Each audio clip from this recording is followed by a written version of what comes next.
울어야 돼요. 힘들 때 울고, 슬플 때 울고, 화날 때 울고, 울어야 됩니다.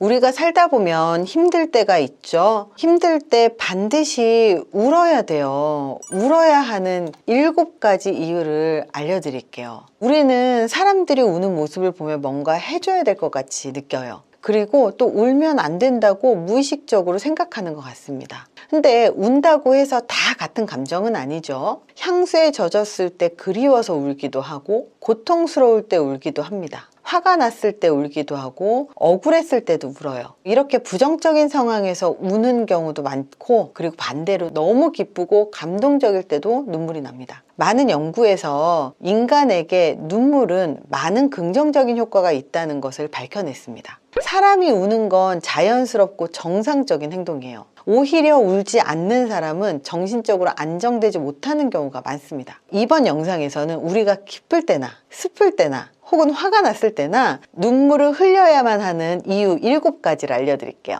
첫 번째, 인간의 눈물은 3가지 종류가 있다. 모든 눈물은 똑같이 만들어지지 않습니다. 사람들은 3종류의 눈물을 만듭니다. 각각의 기능과 기원에 따라 구성이 달라져요. 눈물의 기전은 주로 단백질로 구성되어 있고, 깜빡일 때마다 눈을 촉촉하게 유지해 줍니다. 반사적인 눈물은 연기나 바람과 같은 외적인 요인에 반응해서 나오죠. 그래서 눈의 염증을 막아줍니다. 정서적 혹은 정신적인 눈물은 감정에 대한 반응으로 나오고, 우리가 보통 울어라 라고 할 때 나오는 그 울음 자체가 정서적 정신적인 눈물을 이야기를 합니다. 그래서 3가지의 눈물은 다 다르다. 두 번째입니다. 울으면 이 마음이 진정이 돼요. 울음은 사람을 진정시켜주고 울분을 발산하게 해줍니다. 울음은 변화를 도와주고 훨씬 더 깊은 상태의 고뇌를 도와줍니다. 그 말의 의미는 이 눈물, 울음 자체가 좋은 거라는 의미예요.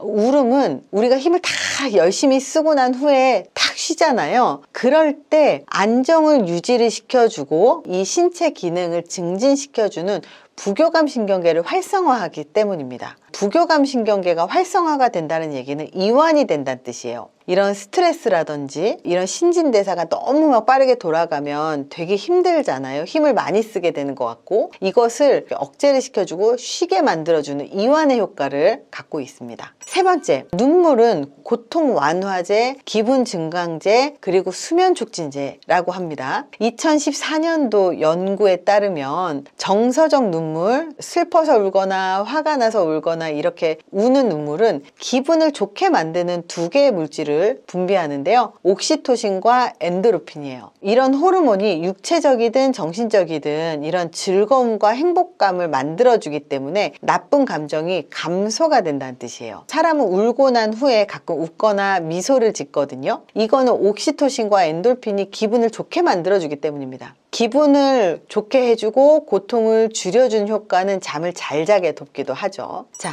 4번째는요. 박테리아로부터 눈물이 보호를 해줍니다. 눈물에 있는 효소인 자이소자임은 여기에서 되게 중대한 역할을 해요. 박테리아 세균을 변형시켜서 무너뜨리기 때문에 세균 발육 저지장벽 역할을 해요. 즉 세균이 더 발육하지 못하는 환경을 만든다는 거예요. 눈을 깨끗하고 안전하게 유지하는 가장 효과적이고 쉬운 방법이라는 거죠. 연구에 따르면 탄저군 같은 물질에서도 보호를 해주고요. 박테리아가 항생제 때문에 만들어진 이런 문제들의 저항을 극복하게 도와준다고 합니다. 자, 5번째는요. 울게 되면 스트레스가 떨어진다는 거예요. 울음, 눈물의 가장 좋은 효과 중에 하나예요. 스트레스가 심할 때 울잖아요. 그러면 인간의 몸은요, 이 스트레스 지수가 줄어듭니다. 울음은 아드레날린, 노르아드레날린, 즉 스트레스의 위험한 상황에서 분비되는 물질을 낮춰주기 때문입니다. 6번째가 눈물은 사람들이 자신의 상황에 공감하게 만들어요.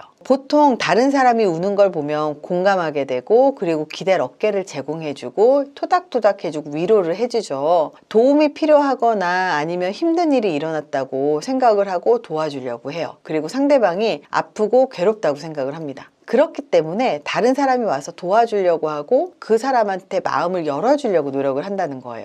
그래서 울게 되면 주변 사람들로부터 위로도 받고 지지를 받을 수 있는 그런 행동들을 끌어내는 아주 좋은 방법 중에 하나예요. 왜 이런 것들이 필요하고 왜 이런 것들이 생기느냐, 이 자체가 애착 행동이기 때문입니다. 이런 관점에서 울음이 다른 사람에게 도움이나 지원을 요청하는 한 방법인 거죠. 7번째, 울음은 자신을 더 잘 알도록 도와준다. 어떤 학자들은요, 울음에도 과학이 있다고 얘기를 합니다. 신경증이 있는 사람들은 더 많이 운다고 해요. 그래서 어떤 사람들은 다른 사람보다 더 많이 운다고 얘기를 합니다. 어떤 경우에서건 울게 되면 자기 자신에 대해서 더 깊이 알게 된다는 거예요. 어떤 사람들은 우는 것 자체가 약하다는 신호로 간주가 되는데, 사실은 울 수 있는 사람은 강한 사람들이에요. 정말 멘탈이 강한 사람만이 울 수 있다는 거예요. 물론 우울증의 눈물은 강하기 때문에 우는 것하고 다른 거지만, 우울증하고 상관없이 일상생활에서 힘들 때, 괴로울 때, 스트레스 받을 때, 아니면 슬플 때, 이럴 때 잘 울 수 있는 사람들은요, 정말 정신적으로 정서적으로 강한 사람들이라는 겁니다. 멘탈이 강하다고 얘기하죠. 이런 사람들이 울기도 잘 울어요.